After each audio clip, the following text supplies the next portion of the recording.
that I think can save America, trying to figure it out. I went to see Melania over the weekend, so I'm gonna talk a little bit about that, but also I think this is fitting, but also today we see a new Vogue spread from Gavin Newsom.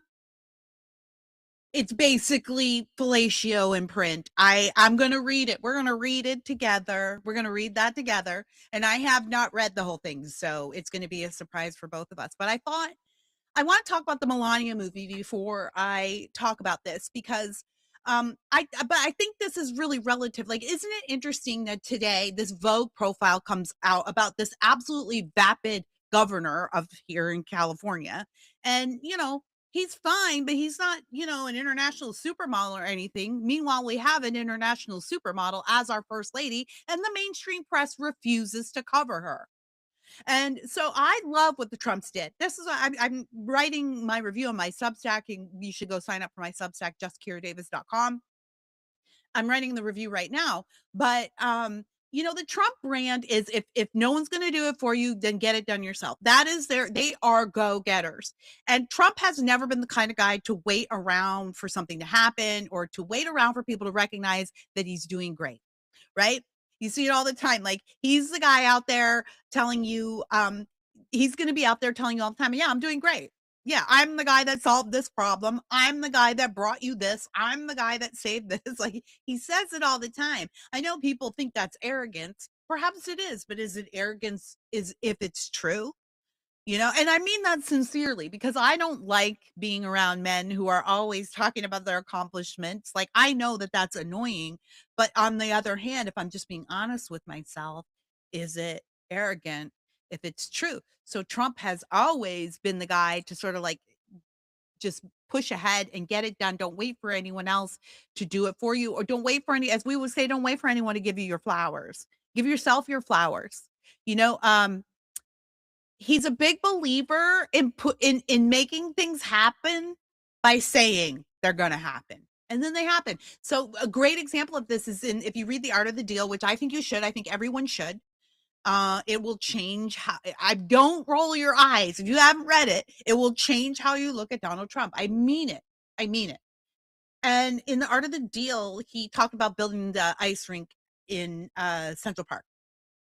And the mayor, I think it was Koch at the time, right? Was he one of the mayors? He didn't want to do it.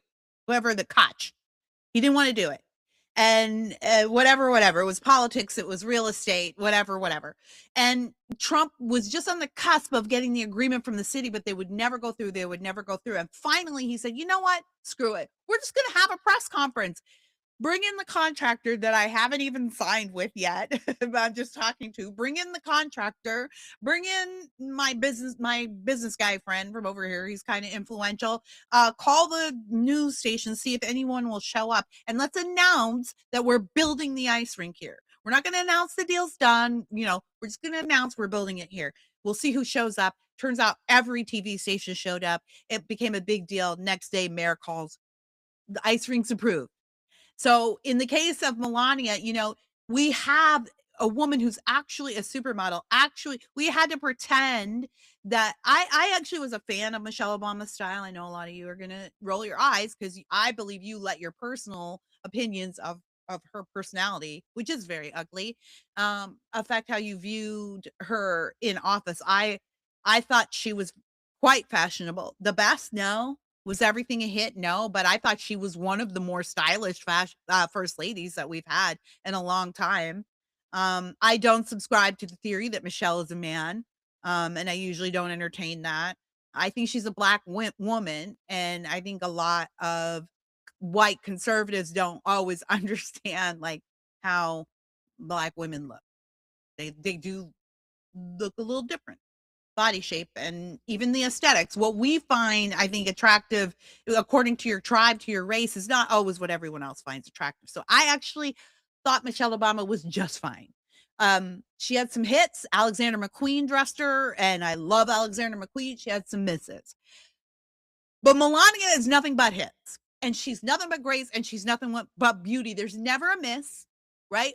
Michelle Obama really was a hit. When she was a hit, it's because other people were really They were her stylists. She was a result of other people. And you can tell by looking at how she looks today, running around.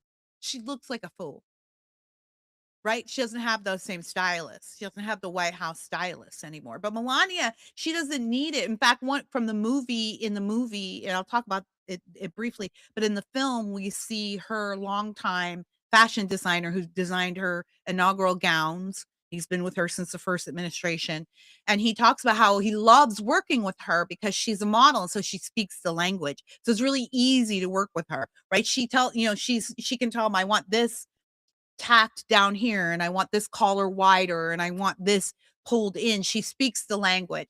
So he loves working with her. Just everything about this lady, everything about this first lady is built for magazine covers. It's built for the movie screen. It's built for Hollywood America, right? This is Kennedy Camelot. I know Trump doesn't necessarily himself, no offense, sir, but he doesn't necessarily fit the figure of the John F. Kennedy, handsome, strapping, red-blooded American male, but his wife certainly does, even if she speaks with that very non-American accent. So it's just an absolute waste. And as you go through this movie, that was the recurring thing. I just was like, what a waste. We should be seeing this woman everywhere because it matters to America to see beauty in the White House, to see beauty and grace reflected in the role of the First Lady. This is why we prefer our commander in chiefs to be married, right? And then this is why, and Hillary and Michelle, they didn't fit into those molds because they didn't like the job. And the job is not being the boss. The job is being the wife of the boss. And that there's a role in that. I mean, that's a job. Okay, one of my best friends in the whole world, her husband is in the military, is a very prestigious position. And the kind that you've got to work your whole career for. But she's a stay-at-home wife. I say that I'm joking. I'm not joking. I'm giggling because she doesn't have kids, but we always joke like we're not joking, we're serious, but like you don't need kids to be a stay-at-home wife, ladies. Kids are not the prerequisite for staying home. Wife is job enough. You don't have to have a job and you don't have to have kids to be a stay-at-home wife. All right, there, I said it. My friend's a stay-at-home wife, but it's easy for someone on the outside to look at her and say, "Oh, isn't that nice? She's a stay-at-home wife with no kids."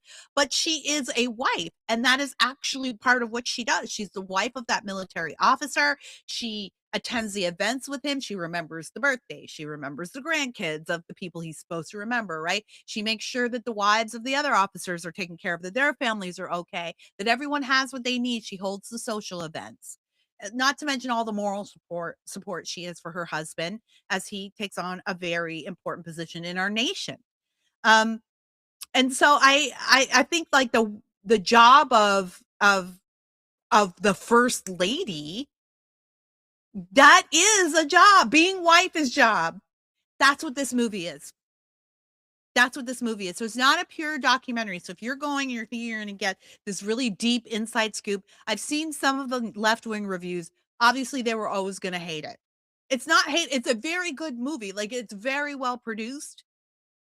It's very whimsical. It is not a straight documentary. You're not going to go in. It's not like I think the Trump team made a documentary about their 20 days leading up to the election. This is the 20 days leading up to the inauguration. So, you know, all that she has to do as a first lady and a wife and mother to prepare for this big day, moving, getting the dinners planned, meeting with the designers, the interior designers, the dress designers, meeting with the event planners, uh, just watching her go through these, a lot of walking. We see her walking a lot, walking down hallways, walking, and that's all it is. It's very whimsical. The soundtrack, the way it's edited, it is a peek into the life of a first lady as she sets about preparing to serve the nation. It's just a small peek, but it's a very intimate one because you're with her as she walks into the rotunda on inauguration day. You're with her as she's in her um New York City penthouse. You're with her at Mar-a-Lago and the staff. And you do see the president every once in a while, but it is a Melania-focused film, and even when she's in a room with the president or with other family members, the camera is on her. I'm sure that that's part of the deal, but it added a nice stylization to it. I don't wanna take up the whole time with this. It was a really good movie. Again, it's not a straight up documentary, so don't go into it thinking that. You're not gonna get to know Melania in a way that you've never known her before, but she is a very quiet woman, so you will see moments that you haven't seen before. I thought Brett Ratner did a great job of pulling out some personality and some very light moments. It was interesting to see some very like light moments with Barron Trump and the president himself. Um, but just to see grace and beauty, and this is a woman who is caring for her family in this very professional way. This is her job, and she's looking at it as a job. And I have to tell you, I left there with so much more respect for the office of First Lady. We see her setting about, like, making preparations to bring her charities to the White House, the Be Best, to rev that back up. She's talking to first ladies in other nations, and we see her meet with the wife of one of the hostages, the Hamas hostages, and express her. She tells her, "My husband is a few days away. We are a few days away, and my husband will take care of it." And watching that moment was beautiful because you know what he did? You get to watch a promise fulfilled. He did. And you get to see some other things. I don't wanna spoil it for you. I highly recommend going. They didn't even have posters at the movie theater. Like, the blackout of this movie is just incredible. It's just a microcosm of where we are, and we're gonna read this Gavin Newsom Vogue. We're gonna read this Gavin Newsom Vogue article, Tongue Bath. And as we read this, I want you to compare and contrast this in Vogue. The governor of California, that greasy-haired slime ball, has a cover on the nation's fashion magazine, and the supermodel in the White House does not. Oh, did she do her Vogue spread? Was that her business suit Vogue spread that she did? They finally acquiesced on, they closed with that, right? That badass photo shoot. And again, this woman is a professional. She knows how to pose. She knows how her clothes are supposed to look. Just chef's kiss. Beautiful. Beautiful. Um, but what do we get? We get treated to Gavin Newsom on the cover of Vogue. But I'm going to read this because I have to know what people are saying. Anyways, my review of Melania, I would give it, I'd say 8 out of 10 stars. I'm only giving it an 8. Mr. Trump, President Trump, the only reason I'm giving it an 8, sir, is just because I think it was about 10 minutes too long. I felt like it could have been a tight 90. A tight 90.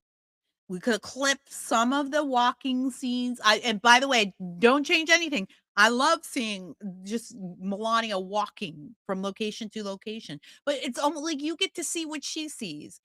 The left is complaining about that. It's just vapid. It's just walking. No, you're seeing it's whimsical. That's the whole point. You're seeing it from her point of view. You're just walking, and in the end, there's a cute moment where the day that, it was a 22-hour day, um, inauguration day was, and it concluded with this tour of the rotunda. She had to spend all this time in heels, and by the end of the night, you can tell she is struggling, but she still looks amazing. But it was nice to see that like little human moment. Girl, I feel you. All right, who's ready to see what oh, I had to do this on my phone, right? Because there was a paywall. Go to my phone here. Oh, here we go. All right. Oh, yes, I should have known. The cover photo is by Annie Leibovitz, and the author is Maya Singer. Let's see what Maya Singer has to say. The headline, Gavin Newsom is setting his own rules. No, already I hate this. No, he's not setting any rules for himself. It's the same old rules he's been living under forever. Rules for thee, not for me, okay? His own rules are the same rules that all the elitists follow, which is you stay inside, don't go to the beach. We'll arrest you if you go surfing during a pandemic. I'll go to my $10,000 a night, $10,000 a plate dinner at the French Laundry. Those are his rules. All right. We're off to it. I haven't even got past the headline yet. This is how it starts. I promise you, I'm not making it up. This is the first line. You ready? Let's get this out of the way. He's embarrassingly handsome.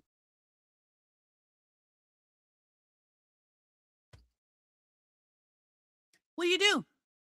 This is the press. It's Vogue, but this is the press. What do you do? Like this is exhibit A of everything that is wrong. Let's get this out of the way. He's embarrassingly handsome. His hair seasoned with silver. I want you to compare this to how people describe Melania. How you've seen that in the past. His hair seasoned with silver, at ease with his own eminence as he delivers his final State of the State address. At ease with his own eminence. I bet you this writer wrote that and sat back and read it over and over and over again. I bet she's still reading it over and over again, patting herself on the back. Girl, I know a self-satisfaction line when I see one. In Washington, the president believes that might makes right, pronounces California Governor Gavin Newsom. Secret police, businesses raided, windows smashed, citizens detained, citizens shot, masked men snatching people in broad daylight. He might as well be describing South LA. His tone is temperate, but the words echo through the state's Capitol Assembly chamber, the august backdrop for his speech, lining the pockets of the nobody. It must drive Trump nuts. This is her again. It must drive Trump nuts. Newsom, lithe, ardent, energetic, a glimmer of optimism in his eye. Kennedy-esque. My goodness, girl, do you need a tissue? Add to that his stunning wife and 4 adorable kids, the executive strut of a self-made millionaire.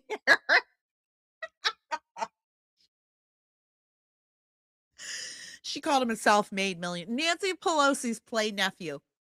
Her pretend nephew is a self-made millionaire. Okay. Who has spent the past 7 years at the helm of a state big, complex, and rich enough to be a nation of its own. And then there's the stuff Newsom has been doing, forcing the president to backtrack on deploying the National Guard to Los Angeles. Look, I can't let's just caveat from the top. I can't respond to every lie that or I don't believe she's lying. I believe she's stupid. She probably, despite the elegance of that first line, girl, I believe she's probably pretty dumb. She doesn't really look at alternative media. So she's going to tell a lot of mistruths, misinformation in here. We're going to have to skip over a lot of it. I'm going to trust that you already know the truth about a lot of this stuff. I can't spend all of this time untangling the ignorance and make fun of Gavin Newsom. Can't do it at the same time. Again, the idea that this drives Trump nuts, though, that it's such a fantasy. It's such a fantasy. I wrote an article. It went viral. It's on my Substack, justkiradavis.com. I think it was called Democrats Have Been So effective at destroying masculinity that they don't even recognize it. And I talked about this. Do you remember a few months ago, Newsom, and it really wasn't Newsom, it was his comms team. He's got some Z, I call him the Z team. He's got Gen Z comms. And they were goading Joe Ryan, goading with a D, not goating. They were picking at him, trying to intimidate him into inviting Gavin on because he said, no. And they were like calling him like a big baby, or he's scared of new ideas, or he's just a MAGA brat or whatever. And finally Rogan was like, look, if he had just said, I'm coming to Texas, can I come on the show? I would have made arrangements, but Newsom wanted all these caveats. He wanted Rogan to go to him, yada, yada. And he was like, but now he's being a jerk. So no, I don't have any interest in talking to him.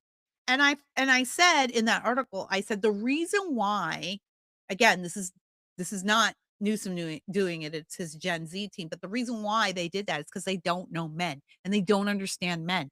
So they only see the descriptions of Joe Rogan. They don't watch Joe Rogan and they don't know anyone like Joe Rogan. They don't know any real masculine men. And so they have an idea of what men respond to. They think Joe Rogan is a toxic gym bro. And what do toxic gym bros respond to? Well, they don't like their egos being bruised. They don't like being challenged. So if Gavin just challenges him, that's going to speak Rogan's language. And it's like, it's the most idiot interpretation of what the male ego is and how males relate to each other. But it's because it came from his Gen Z comms team and they don't understand men. So this person who wrote this might be Gen Z, might be millennial, either or. I'm going to guess Gen Z. This person who wrote this is at least young enough and dumb enough to not understand men. She believes that Trump is jealous of Gavin Newsom because he's handsome. Trump's the leader of the free world, one of the richest men in the world, and he's married to a supermodel. What does Gavin have that Trump would want to exchange his life for? Gavin's got a gorgeous wife. Jennifer Newsom, Siebel Newsom, I guess she's hyphenated or whatever. I guess you keep your hyphenate after you prostitute yourself for, I'm using prostitute in air quotes. I'm not suggesting she ever got paid for anything, but she definitely has some shady connections to Harvey Weinstein. So I guess to maintain some sense of dignity as a woman who allowed Harvey Weinstein to use her, I guess you hyphenate. She is a beautiful woman. She's suffered a lot, long suffering too. And I think I get the sense she's just kind of hanging on because, man, she's been through it. And so she's like, I'm going to get to that White House. News for you, Jen. You're not getting to the White House. So yeah, and Trump has 6 kids, right? I don't think this is literally nothing that Gavin Newsom has that Trump needs or wants. But this writer, in her mind, she doesn't see Trump. She can't see Trump as the leader of the free world and one of the richest men in the world. She, in her mind, it's only the aesthetics of Gavin Newsom's physique that it matters to Trump. It's just these are, and they wonder why we didn't want to vote for them. These are the people who are telling us that they deserve to be in charge. I'm never going to get through this. Let's go. Blah, blah, blah. And then there's stuff he's doing. Prop 50. She mentions the press account. There's a photo that does the online rounds now, and then a shot of the governor on the tarmac of LAX aiming his finger at the president's chest. Bouncer body language, like, hey, buddy, not so fast. Again, it's so weird that they view it like that. Again, that's such a Gen Z lens. I don't know any adult, really, who's not like a Gen Z sycophant, because for some reason, like a lot of the lefties in my generation feel like they're supposed to kowtow to those kids. Any adult looks at that and thinks, yes, this is a position of strength. It's not. Also, because they weren't watching the newscast that day because they don't watch the news. They were probably in a bar watching the coverage of the fires that day. But the prior 20 minutes, Trump had made him wait outside of his airplane, standing like a little boy. That's a picture that makes the rounds too. But they live in a fantasy world, so that's what it looked like to them. It seems at times this past year that the only thing standing athwart Donald Trump's will to power is Gavin Newsom. They make good foils. This is such fantasy. Trump is not worrying 2 wits about Gavin Newsom. Gavin Newsom has not changed one thing about what Trump does to run America.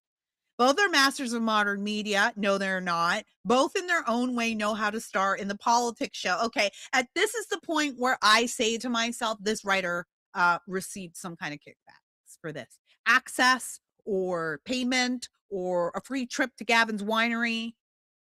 This writer, I'm going to suggest that this writer received some kind of return, maybe from Anna Wintour herself, right? Anna's a friend of the Newsoms, or she wouldn't have allowed this. She's a friend of the Newsoms. Um, because this reads like a campaign piece. This is to launch him. This is launching his campaign. This is not sincere in any way. We shall continue. Whatever you do, keep people talking, commenting, forwarding, debating, dissecting. We're all part of the show, and it's always on. She's describing Trump's approach and pretending that it's Newsom's, but fine. Newsom gets this, notes MSN Now. All In host Chris Hayes, who writes about the warping of politics. He has a useful shamelessness in courting attention, which is part of Trump's power. Newsom's later conversation starter in his new memoir, Young Man in a Hurry. It's not a manifesto per se. You do come away with a hazy sense of Newsom's politics. Canny smudging, given his all but announced 2028 presidential run. The book sets him up as someone who fights, someone who dreams big, someone who sweats the details, someone with a desire to serve. Ma'am, this man is still ostensibly the governor of California, and we have not seen him in this state in months. He's been in Davos. He's been in South Carolina. He's been in D.C. He's been in Florida. He's been in Canada. I think he's been in Mexico. I think he was in Costa Rica, and I think he went to Asia recently too for some kind of environmental seminar or something like that. This man's been everywhere, but again, this is pure fantasy. It is based in nothing but what the writer hopes to be true. This writer clearly doesn't live in California. Nobody who is honest can ascribe these things to Gavin Newsom while living here, even if you like him. He's not in charge. Nothing's getting done here. He is not present. He is not running the state. No one here thinks he's in charge. The people who like him here, they don't like him because he's running the state well. They don't think he's running the state well. Nobody does. Are you listening to me? Nobody does. They don't think he's running the state well. When they defend him, what they're defending is his opposition to Trump. Even the people who like him have nothing good to say about his record here in California. There's nothing good to say about it. The only thing that those people can do in defense of what this state looks like is blame other people. Well, it's not Newsom. Newsom can't control Los Angeles. Newsom can't control San Diego. Newsom's not the mayor of San Francisco anymore, even though he pretended not to know who Matt Mahan was. The mayor of San Francisco, right? Or San Jose, which is right next door. Pretended not to know who Matt Mahan was. And this, yeah. Oh, anyway, okay. This is worse. This is fellatio. This is fellatio in print. That's what I'm going to name this podcast. I hope it doesn't get censored. What the memoir mainly does is reassure you that Gavin is a person with frailties and failings. I assure you, ma'am, I needed no reassurance. A man who had to search for himself. He is still looking. When language eludes you, identity eludes you too. You start trying on costumes to see if they'll fit. Wow. Okay. A, Gavin Newsom didn't write that line. B, that's a fantastic line. C, that describes every Democrat politician ever. Another article I wrote, because I'm a great writer, on my Substack, justkiradavis.com. I wrote an article during the 2024 elections, and it was about Kamala Harris's shifting accent. And a lot of you are saying, why does she do that? She's pandering. I wrote the article and I said, I don't think she's pandering, actually. I know what this is because one little lost girl recognizes another, right? And I know what it's like to never fit in anywhere, to be raised in unstable circumstances, to be raised mixed race, and then to be thrust into these different majority communities without like a stable parent or especially a father to guide you. It fractures your personality. You're not sure where you belong or who you are. You don't really have a tribe. You stand out. It's a whole host of like personality traits that come along with it. Good and bad, to my mind. It's fine by me.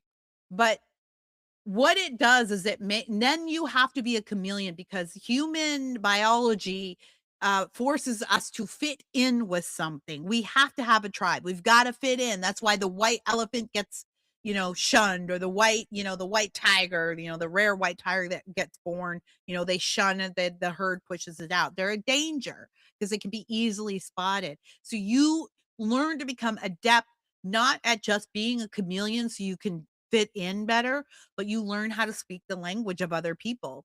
You do not want to present as a danger. Now, that's not what a little brown girl looks like coming along, at 5 years old to people. But biologically speaking, that's what it does to the tribe, right? The tribe recognizes someone who looks different as a danger. And then there's other ways to then bring that person into the tribe.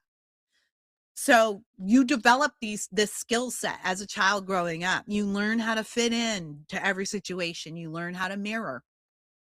You learn how to mirror.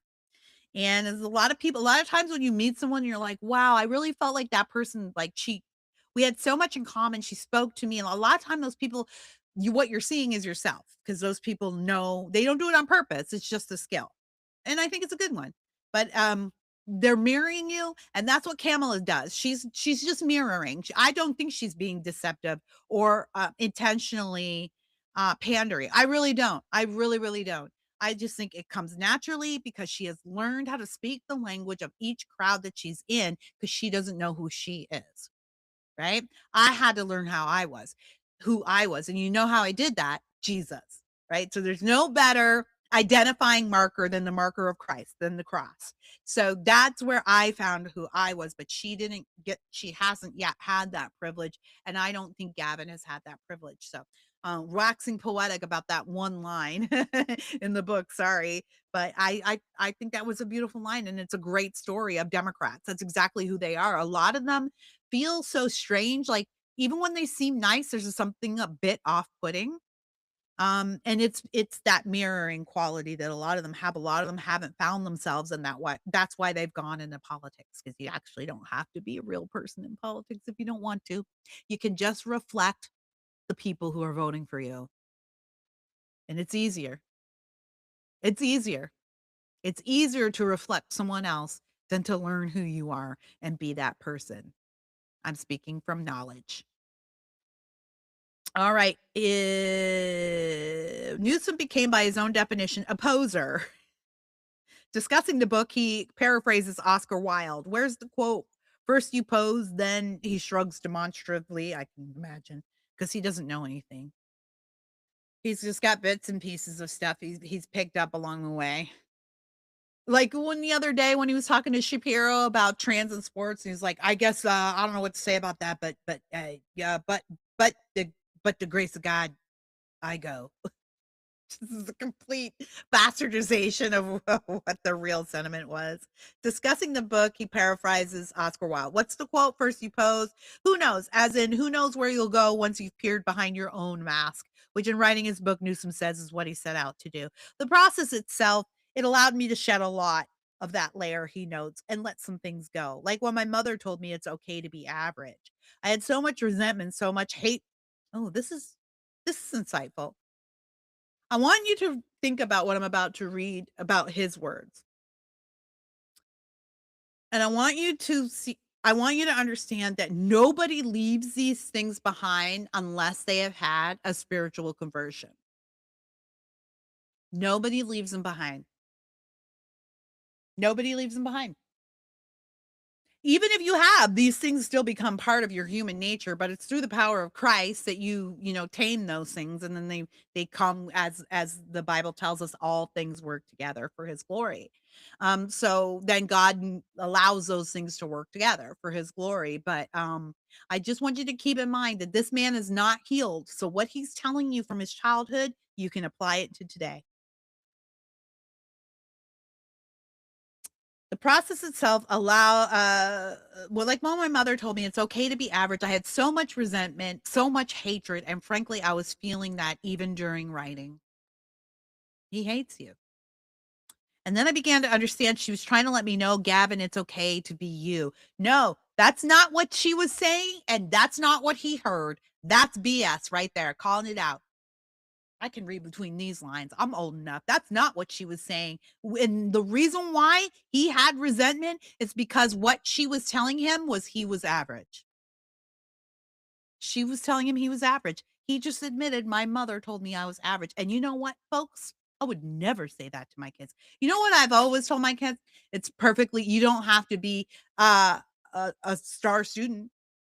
I've always told my kids it's perfectly okay to be a C student. I've never told my kids it's okay to be average.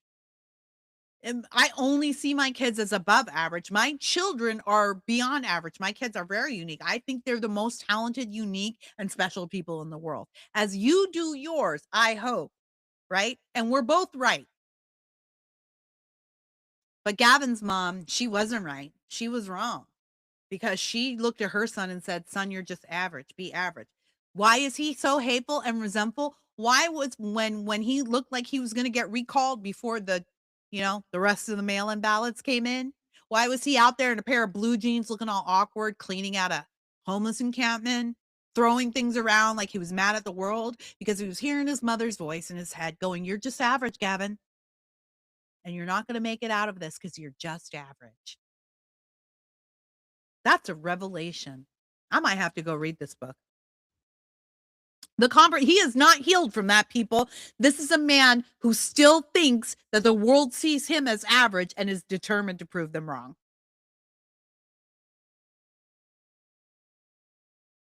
The conversation, our second, was over Zoom, the way I'm used to seeing Newsom on screen. The first time we met, we were in his office in Sacramento, and I was asking for the why driving his political ambitions. The Democrats look out for the little guy. For the folks that are just trying to make ends meet, not the elite, the well-heeled or the well-connected. Sure, that's exactly what we litigated in the 2024 elections, Gavin. Your parties have made a complete flip, but again, this guy's living in 2000 and what's it, 20 he's living in 2023, 2021, I'll say, when he was really at the height of his powers in the pandemic, and he thought, "I'm setting myself up to be the future president." He's still there. Um, Obviously, the politics have changed over the years, but that's my origin story. He gestured to a photograph of Bobby Kennedy with his father, a family keepsake. So much of my early consciousness is shaped by that photo, what politics means and how it matters. Solving for ignorance, poverty, and disease. What does this mean? Ignorance, poverty, and disease rule California. What have you been solving for? Again, there isn't a single person, even fans of Gavin Newsom, even his staunchest fans, there isn't a single person who would look around California and say that we are really taking care of the poor. We're not worrying about diseases and no one's ignorant. If anything, they would say, yeah, we have those problems, but it's not Gavin's fault. No one is looking around going, we're like acing it here. Not a single person. As he spoke late summer sun slanted through the windows, bathing Newsom in an oh so California magic hour glow. Did he at least buy you dinner first, girl? Wow. I'd prepared for this sit down by consuming the spectacle of Gavin Newsom tweets, TV hits, interviews, umpteen episodes of his podcast. This is Gavin Newsom. Give this woman a Pulitzer right now for sitting through that podcast. Honey, you are in rarefied air. I don't know many people who can say that, not even his so called fans, and was having a hard time taking in the man. Okay.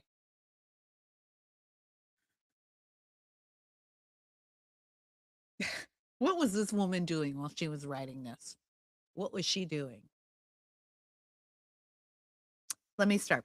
I prepared for this sit down by consuming the spectacle of Gavin Newsom tweets, TV shows, his actual molecular reality, immaculate, fantastic at gab, like a wind up doll. We, California, had a 177.7 billion operating surplus with the largest tax rebate in US history. That did not go to the 1%, that went to others. And with that surplus, we were able to make a historic and unprecedented investments. Pre-K for all, did saving college savings accounts, invested in learning, invested progressive tax policy. We're the most progressive state in the country.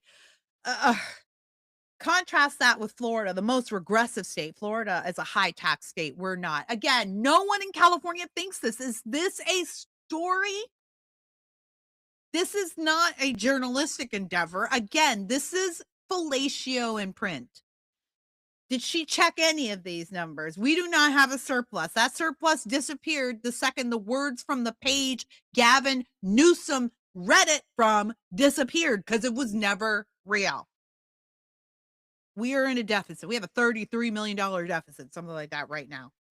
Again, we found out about that deficit like 3 days after he announced the surplus. It wasn't ever real. And again, what poor people in this state are getting who's getting this? Who are these people? Nobody, everyone from California is moving to Florida. Nobody here thinks. No one from Florida is moving to California for better taxes. It's just astounding to me that it's not that he says it. I would expect him to lie because he's a Democrat and his name is Gavin Newsom. I expect him to lie, but it's the press that doesn't even offer any challenge, that doesn't even say, I went to research the numbers myself, and he might be telling a half untruth. Like, no sense of curiosity at all. And your liberal friends and family don't read anything but that. This is as close to news as they're going to get. So now you understand why they're all idiots too. Newsom's lanky frame was folded onto a sofa, a bit too low slung for him. This made him lean back, away from me. Or it could be that his body language had nothing to do with the ergonomics and is a function of Newsom's quality of being at once gregarious and aloof. Again, this woman doesn't have a daddy. This woman doesn't have a daddy. I'm going to look her up. Like Maya Singer, what's her name? I bet you $10,000 she don't have a daddy. I bet her parents are divorced. I bet you she hates her dad. No grown woman who is of any, like, possesses any, like, even the smallest modicum of maturity, I guess I'll say that, maturity, would look at Gavin Newsom's body language and see someone who is aloof. What did she say? Gregarious and aloof. That is not at all what that man's body language says. He is full. That man is riddled with anxiety. Like, how you can't see that is beyond me. Again, I harken back to my viral article about Democrats and masculinity. They've been so effective at destroying it. They don't recognize it when they see it. So she sees his body language as gregarious and aloof, but really it's anxious and very self-conscious. And a gregarious and aloof man, you know what a gregarious and aloof man acts like? Donald Trump, right? Donald Trump. Watch how he sits. And it's not uncareful. You know what I mean? He's deliberate in how he poses, sets himself, how he sits, where he even puts his glass of water. But he is relaxed and somewhat aloof.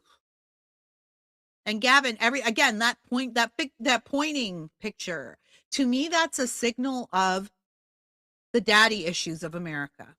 The way that liberals and progressives frame that photo, to me, it's a sign of the daddy issues of America. Because and I'm saying this as someone with daddy issues, right? But God, hallelujah, thank you, Jesus, but God. But so it takes one to know one is what I'm saying. And this is a sign of America's daddy issues, that they don't know what daddy looks like, right? They don't know what a real man in charge looks like. They think Newsom on standing alone on that tarmac and pointing to the president of the United States, who is standing there like he always does, motionless, right? The people who are in charge don't make a lot of movements. And Newsom's always doing this. You want to see the difference between a leader and a follower? Watch how much Trump moves when he talks, and watch how much Newsom moves when he talks. Okay?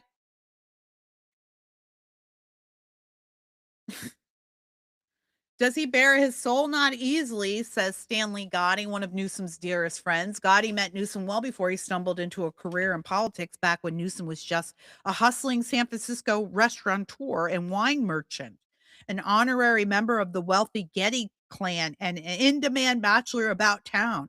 At the time, Gotti did not see all of this on the horizon for him. Gavin's too much of an artist. He's a sensitive soul. This is this tracks. I was telling I think I was telling my son this recently. Most people in politics are theater kids. On the media side and the representation side, most of us are theater kids. They're both performative industries. They both require ease in front of cameras, in front of crowds. They both require creativity. Gotta know how to lie. And requires convincing sincerity. So it sounds weird at first, but when you break it down, it's actually not that weird for actor. And of course, Ronald Reagan and but all of them. If you quiz almost everyone eventually will come up on, oh yeah, when I did theater or when I was in the theater. I mean, most of them were theater kids. So, me too. I was a working actress before I joined the political field. So that doesn't surprise me. I do believe he is very artistic, and I do believe he's very sensitive because you can see that he is riddled with insecurity. You can see it. He's riddled, and he's trying to be self-effacing. You can see out there he's trying to be, Trump will take little digs at himself, and you can because all Newsom can do is imitate. He has no originality, so he's trying to do the same for himself, and you can tell he's deeply uncomfortable with it. And now I know why. Because his mom told him he was just average. And that's the image of himself he's been working against his whole life. Just average Gavin. So he can't make fun of himself. He doesn't have that good of a sense of humor. This was not the first time I heard about Newsom's artistic temperament. One of his staffers mentioned it to me in the context of getting into his schedule, a maddening process describing the governor's approach to his agenda as jazzy. Wow. So this writer bragged about the governor running a state that actually is the size of a small nation, but he's got a jazzy schedule. Well, I think the state of our state reflects that. Apparently, to the extent possible, Newsom likes to be spontaneous, which is curious in a politician, especially one so fastidious in other respects. All his bold plans are what fastidious? How? All his bold plans are tracked in an accountability matrix binder he keeps at hand. Every day starts with lemon water.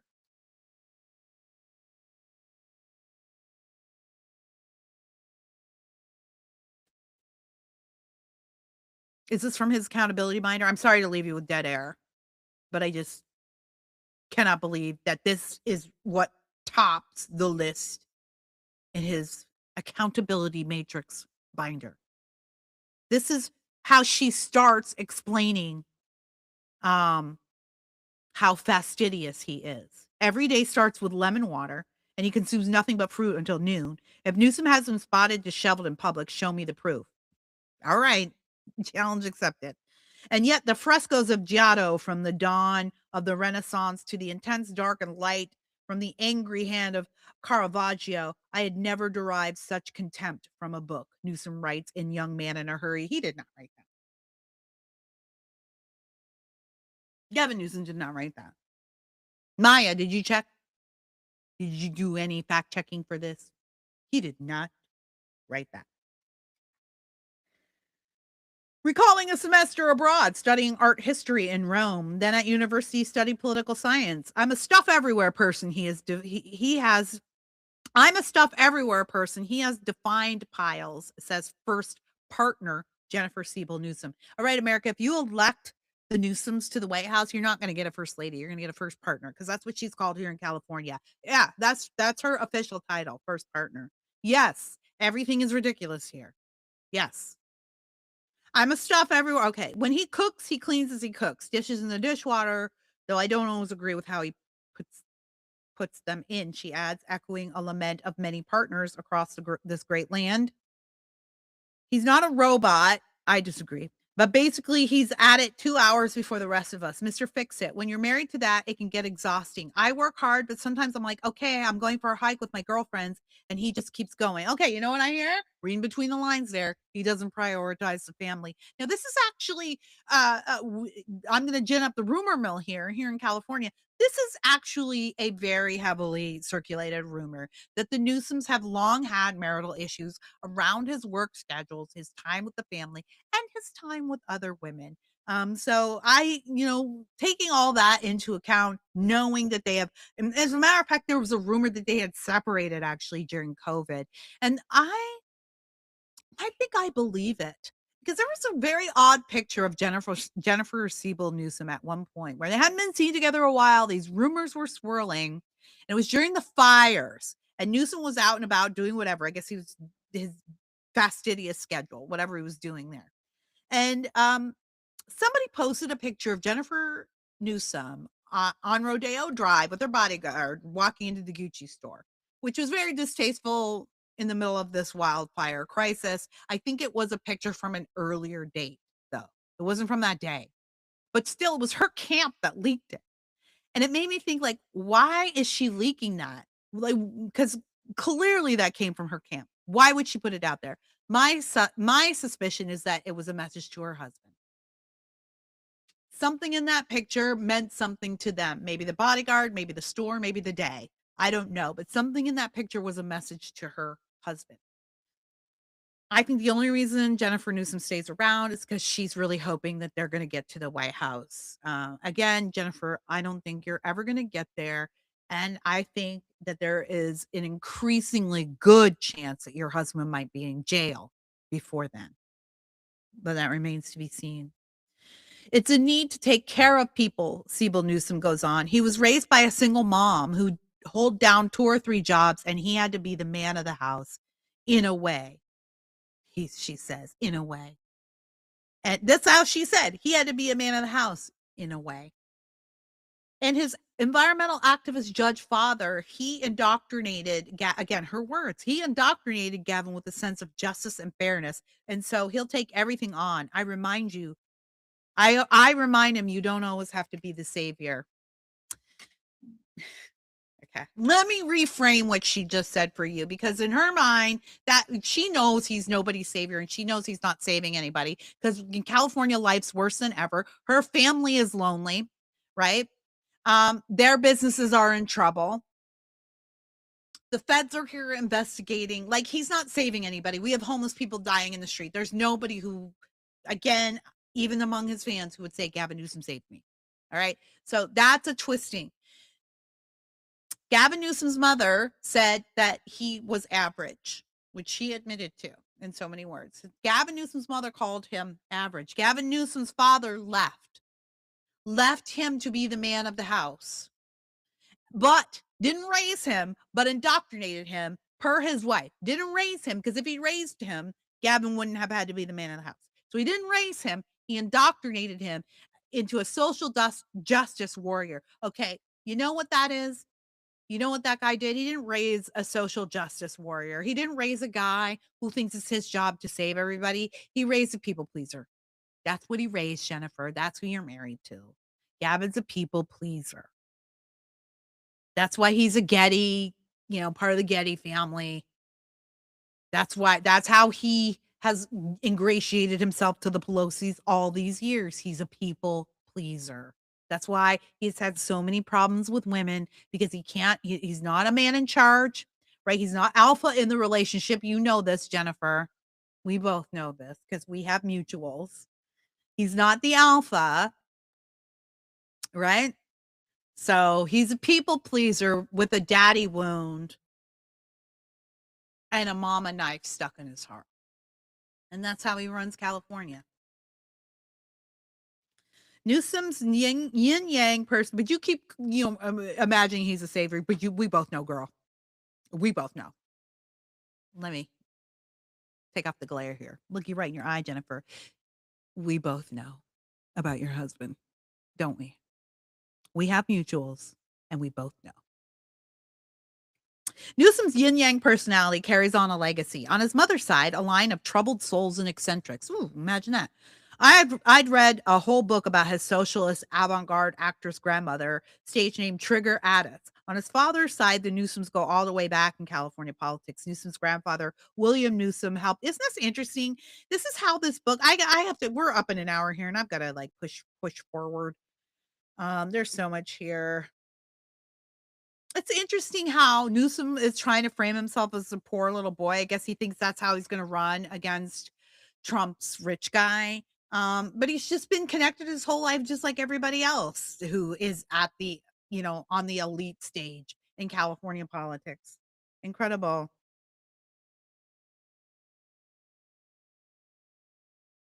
Let's see. Let's talk about his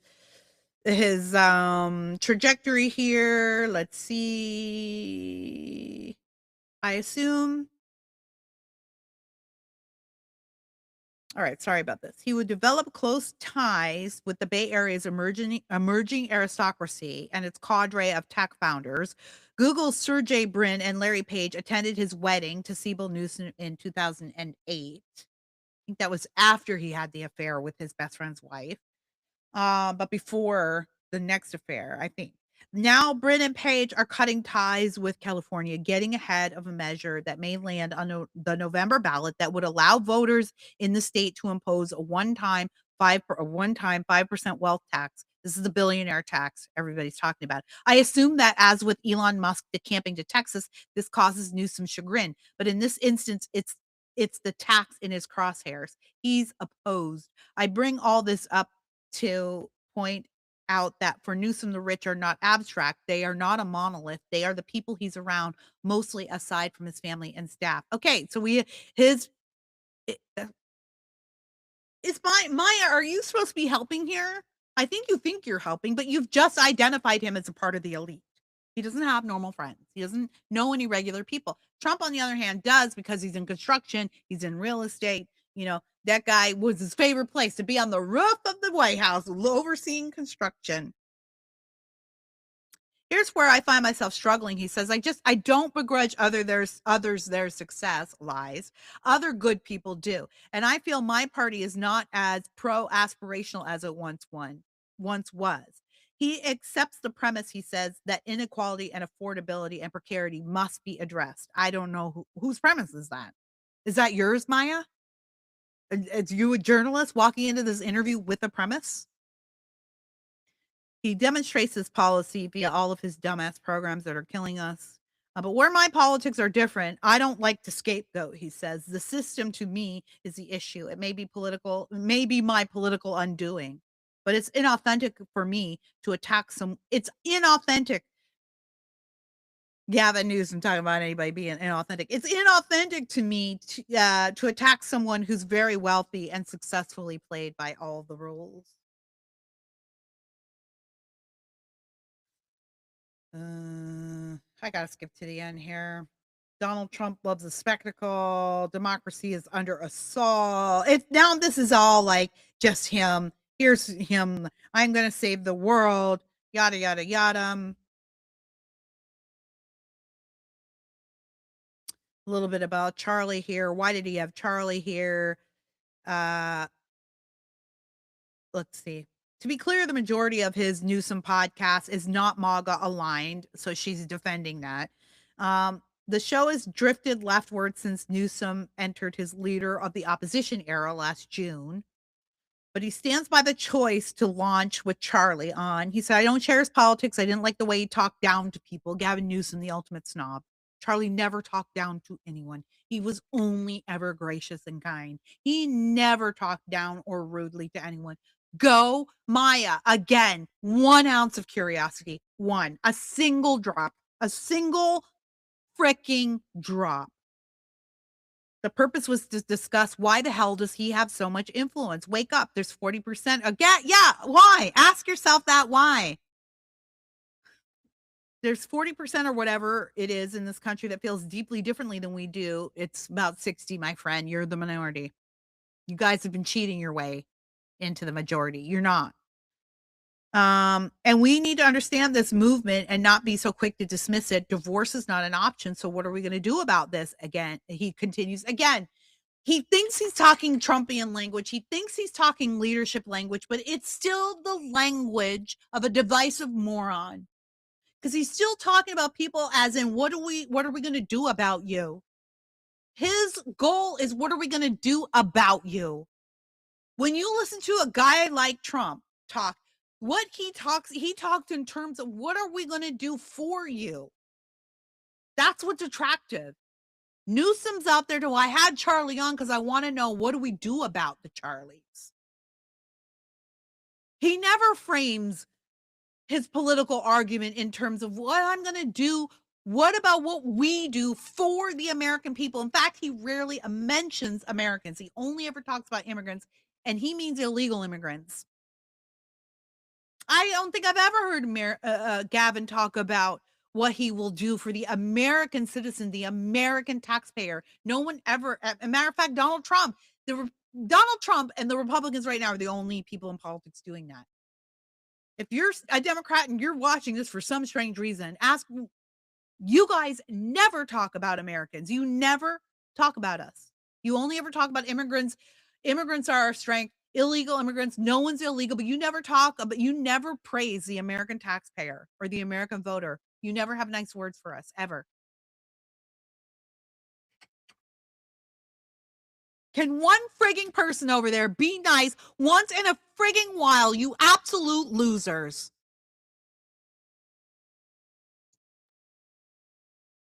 I gotta finish. I can't. This is so long. Holy cow. I mean, I know it's a Vogue profile, so it's got to be long, but how much did they pay for this? I'll read the last paragraph. In Young Man in a Hurry, Newsom recalls a teenage obsession with the TV series Remington Steele. Oh, I love that show. Starring Pierce Brosnan and Stephanie Zimbalist. The show was about a female detective who, struggling to be taken seriously, hires a suave con man as her front. Brosnan as Steele was always impeccably turned out. Newsom, that's interesting. Newsom began emulating him, quaffing his hair, wearing a suit to school. Some of my schoolmates started calling me El Presidente. Like Maduro? Isn't that what they called Maduro? El Presidente? Okay, let's finish this and then I'll break it down. The account is funny. It also struck me reading Gavin Newsom is still that guy, but he's the Zimbalist character too, the one who dreamed up the showman in the first place, and the one who's doing the work. Poor little Maya. She's so close. Almost there, but not really. Um,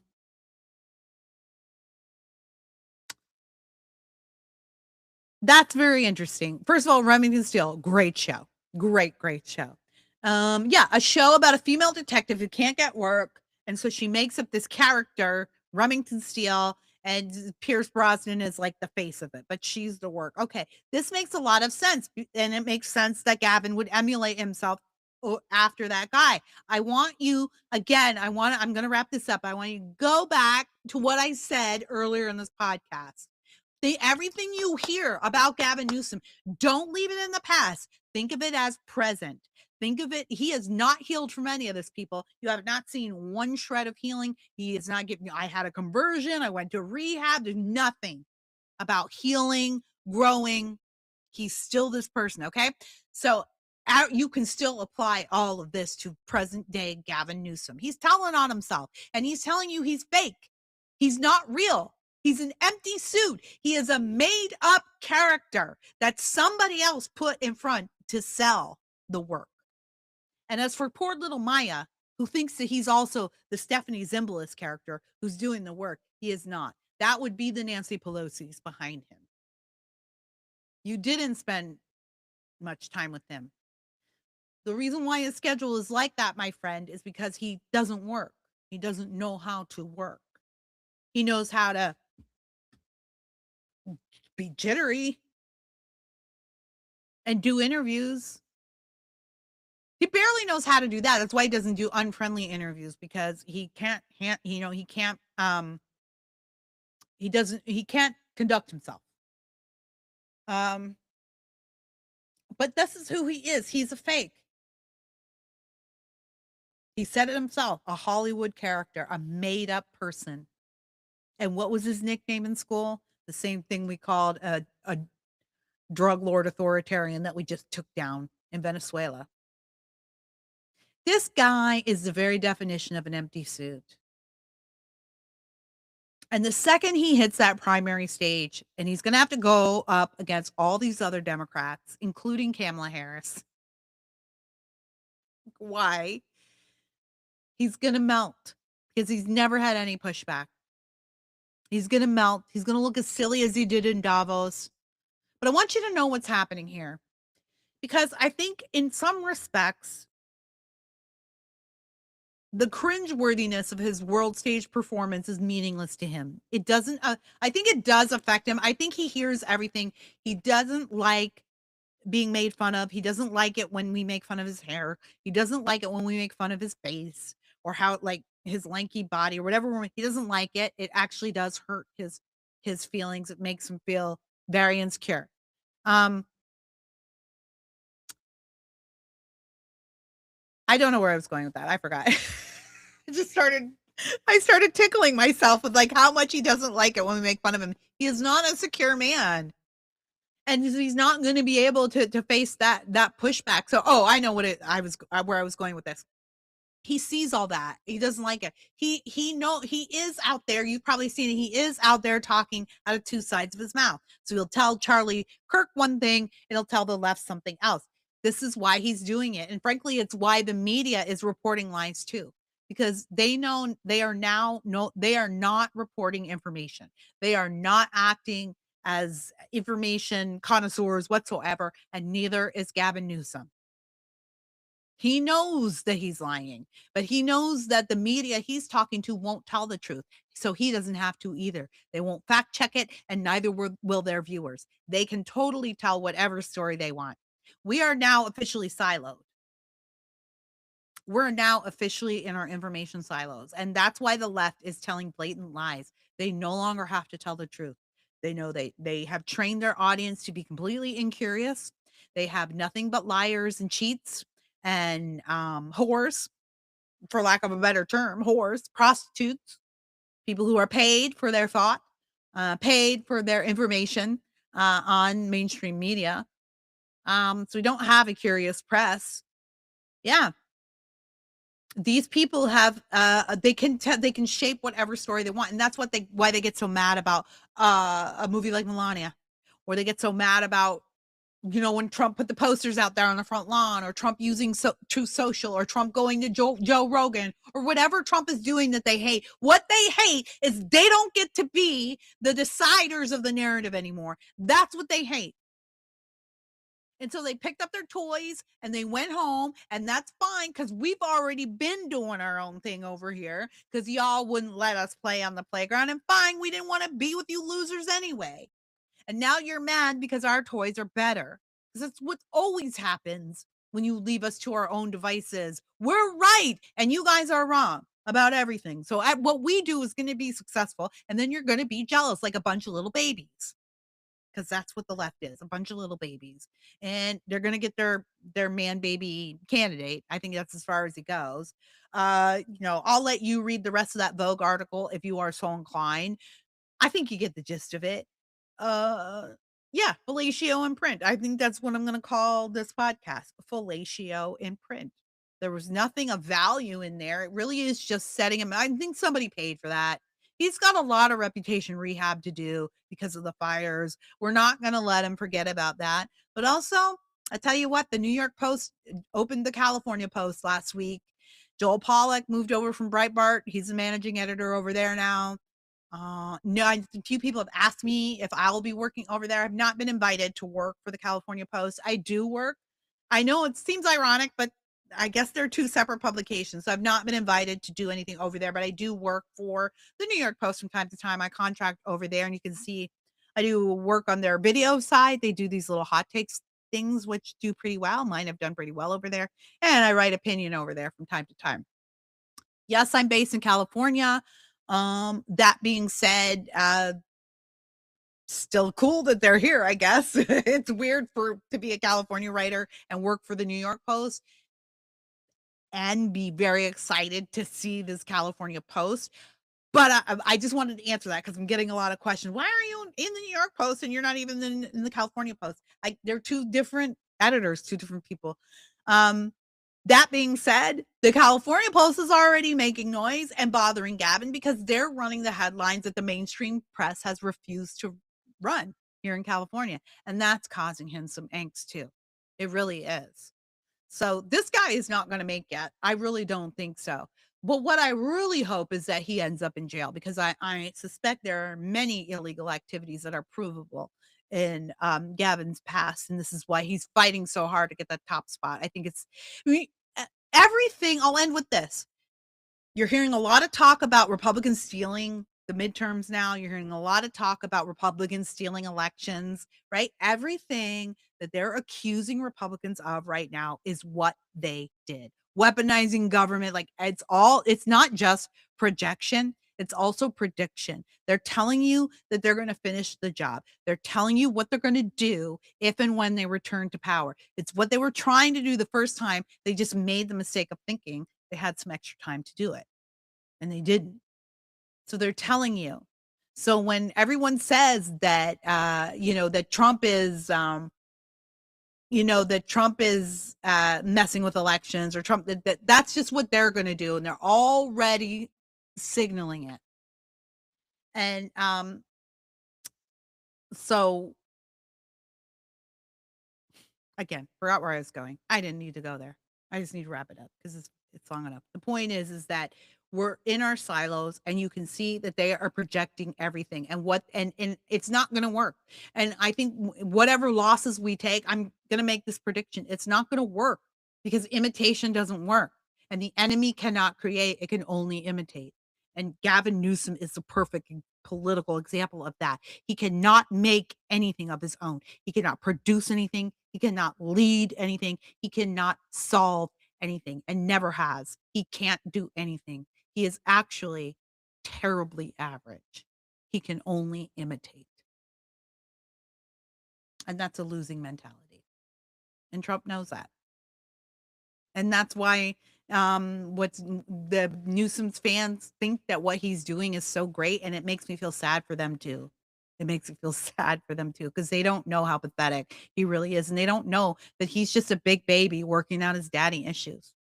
He's just a he's just a big baby trying on his dad's shoes and his big coat, and they don't know. And they're like cheering him on, or like, oh, he's so brave and he's so cool, and he's just a big old dork who wants a dad and who's angry that his mom never believed in him.